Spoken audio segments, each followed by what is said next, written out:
Gaji manajer di Indonesia kurang lebih 10 juta per bulan.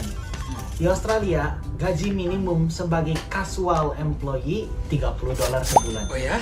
Iya, berarti gaji manajer di Indonesia bisa didapatkan sama orang gaji minimum di Australia UMR selama seminggu. Apakah itu benar-benar surga kah? Menurut kamu gimana, Rey? Menarik, tinggi banget ya $30 per jam ya itu gaji minimum ya. Itu gaji minimum sebagai casual employee di Australia. Sebagai part-time employee aja, $25 sejam minimum. Berarti gaji minimum per tahun di Australia itu 470.627.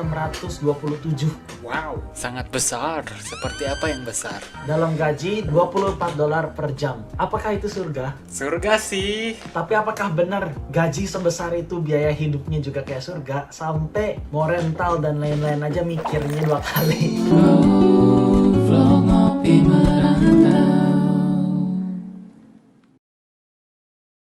Halo, nama saya William. Aku adalah project manager di Australia. Dan aku sudah tinggal di Australia selama 10 tahun terakhir ini.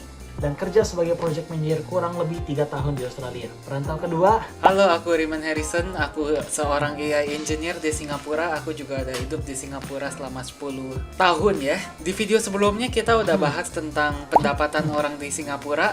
Silahkan dicek. Kalau kita mau ngomongin pendapatan orang di Australia, inilah videonya di episode ini. Ayo kita bahas. Dan aku juga sudah membahas pengeluaran di Australia.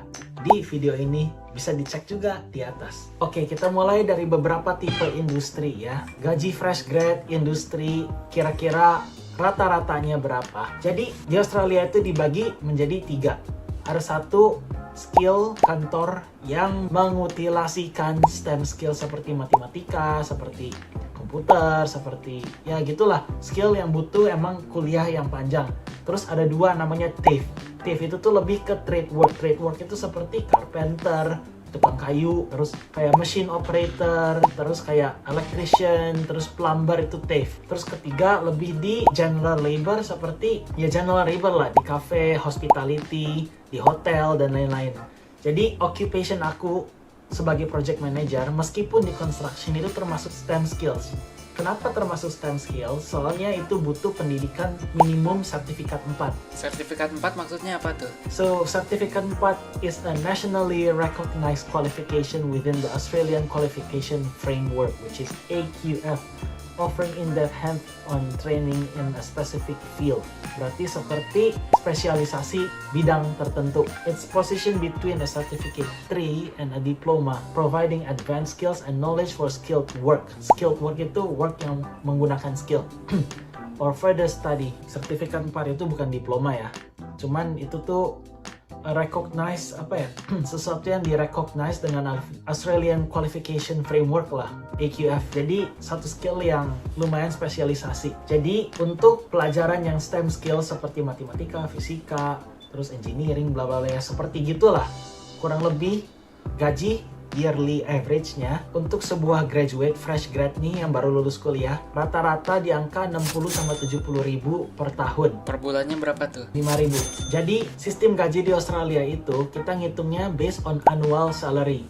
Annual salary itu tuh kayak kalau misal kamu di interview, kamu bukan ditanya kamu per bulan gajinya mau berapa. Kita ngitungnya per tahun. Jadi, hey, what's your salary expectation? Ekspektasi gaji kamu berapa? Oh, kira-kira 85.000 per tahun gitu contohnya. Nah, itu sistem Australia. Jadi, pas di kontrak kerja, pas di payslip itu ada tulisan tuh annual salary-nya berapa. Dan kapan dibayarnya, biasa Australia itu bayar salary kurang lebih 1 minggu sekali atau 2 minggu sekali. Jadi, ada beberapa job aku tuh di project management. Aku di employment pertama tuh digajinya seminggu sekali. Sama di employment yang terakhir juga. Pas aku kerja di power plants, aku tuh dibayarnya 2 minggu sekali. Jadi sistem Australia buat gaji itu kurang lebih dapatnya seminggu sekali, bukan per sebulan sekali. Kamu bayangin aja gaji manajer yang 10 juta per bulan dibayar tiap minggu di Australia. Enak tidak? Pengeluarannya juga gede ya, jadi nggak terlalu enak juga. Nah itu dia, cuma pengeluarannya juga gede. Nah jadi rata-rata tuh engineer, project manager, arsitek, mirip-mirip skill-skill kayak begitulah. Kurang lebih entry level di angka 60.000 sama 70.000. Nanti sesuai karirnya progress, 60-70 ribu itu bakal lebih tinggi. Biasa Australian framework itu increments-nya sekitar 5% per tahun kenaikan gaji. Itu 5% per tahun itu di atas angka inflasi yang dihituin sama Australia ya. Soalnya angka inflasi yang dihituin sama Bank Australia sesuai ABS, which is Australian Bureau of Statistics, itu 2,4%. But angka itu bisa jadi salah. Kenapa? Harga makanan di sini dari 5 tahun yang lalu aja naik udah 2 kali lipat lebih. Makanya angka 2,4% itu bisa jadi misleading. Terus kedua, kalau masalah TAFE kayak ya carpenter, electrician, plumber, ya hal-hal seperti itulah. Skilled work but not exactly specialized bidang kayak yang benar-benar harus university gitu. Nah, itu entry-nya di angka sekitar 50.000 sampai 60.000. Kalau itu yang aku imagine lah ya, soalnya aku juga sering tuh hire carpenter, electrician, plumber. Kalau misalnya mereka baru lulus, masih apprentice atau gimana, atau baru lulus apprenticeship lah, aku biasa gaji mereka di angka 50 sampai 60.000. Terus kedua, hospitality itu beda cerita. Kalau hospitality terus kayak manual labor yang nggak punya degree, nggak punya sertifikat sama sekali, itu kadang-kadang gajinya bukan annual salary. Aku biasa nawarinnya tuh per jam. Soalnya antara mereka casual work, kalau misalnya mereka nggak casual work, mereka ya kontraktor. Kalau misalnya mereka hire full time, kadang-kadang aku tawarinnya minimum salary di angka 24,10, atau nggak kadang-kadang kalau mereka punya experience dan mereka mengkuat dan besar, mereka aku gaji ya lebih, kadang-kadang $30 per jam. Maksudnya 24,10 apa? 24,10 per jam. Masih gede itu. Dan itu juga aku kadang-kadang suka patokin rata-rata ya 25 per jam lah. Ayo lu mau 25 per jam, ayo kerja sama Koko gitu loh. Kalau misalnya kamu nggak mau, ya cari kerjaan lain.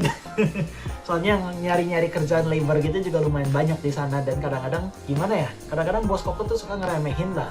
Cuman Koko ya sebagai project manager juga, Koko kadang suka merangkul ke bawah gitu. Kadang-kadang pagi-pagi Koko beliin kopi, bangun relasi. Kalau misalnya Koko nggak bangun relasi, mereka kadang-kadang kerjanya juga nggak niat. Gara-gara mereka suka merasa mereka kurang di-appreciate sama kita. Makanya ada tuh labor union dan lain-lain kayak CFMEU, CFMEU itu tuh union buat labor. Kalau misalnya ada kenapa-napa sama laborer dan lain-lain, atau trade worker kayak electrician, plumber dan lain-lain, mereka lapornya ke sana. Yang kena masalah siapa? Company-nya dan Koko. Kenapa? Soalnya ya it's me and the company against them gitu loh. Itu beberapa sistemnya di Australia. Iya, CFMEU itu Construction, Forestry, Maritime, Mining and Energy Union. Jadi it's a trade union representing workers in various industries, dari construction, forestry, maritime, mining, energy, dan textile, clothing, sama footwear. Kayak trade work lah, trade work yang plumbers, electrician, yang bukan stem cells lah. Stem Skills. STEM skills. Masukin itu editor. Hey, jangan skip dulu video ini. Percaya nggak kalian kalau aku bisa bikin kartu ini melayang ya? Kalau aku bisa, kalian harus janji subscribe ke channel-channel kami dan tonton video kami yang lainnya ya. Ayo kita lihat. Hey, melayang beneran ini. Sesuai janji.